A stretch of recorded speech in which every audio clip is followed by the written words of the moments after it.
Okay, so this is Grutter versus Bollinger and University of California versus Bakke. The court said that you couldn't use a quota, but affirmative action was okay.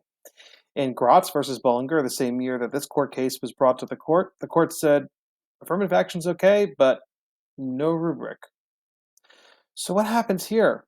It's Grutter versus Bollinger. It's totally different school. I mean, it's the same university system, but it's the law school.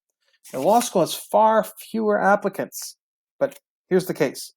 In 1997, this woman right here, Barbara Grutter, a white resident of Michigan, she applied to the law school, graduate school, and she had a 3.8 undergraduate GPA, and she took the LSATs. The LSATs are the SATs that you take when you are wanting to go to law school, and she got a 161, and she was denied admission to the school. The law school said that they used race as a factor. And they did that because it served a compelling interest in achieving diversity among its student body. Now, I think the courts basically are okay with this as a compelling state interest.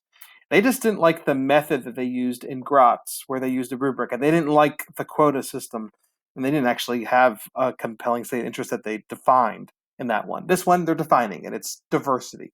That works. The courts seem to be okay with that generally. So the question is really about methods. Can you use race as a factor? Now, the other case, the Gratz versus Bollinger, there was a rubric that they used, but this one, they didn't. They just used race as a factor.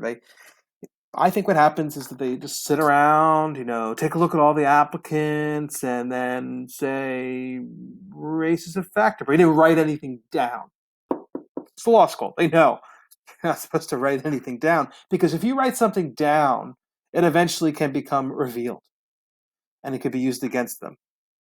So the question here asked of the court is, does the University of Michigan's law school's use of racial preference in student admissions violate the Equal Protection Clause? And the court says no.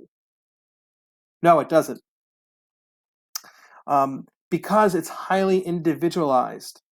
Basically, what they did for every single applicant is they looked at them, had a discussion, and race was a factor. And they never wrote anything down, so we don't really know how they did it. And they used, they had a conversation. There was no specific points that were applied. There were no quotas. There were no points. So actually, law schools can use affirmative action programs, and affirmative action programs can go around. They just have to be limited. They can't be quotas, and they can't use a rubric. So think about what advice you'd give. Next case is parents involved. This one's not a college. This one's a school.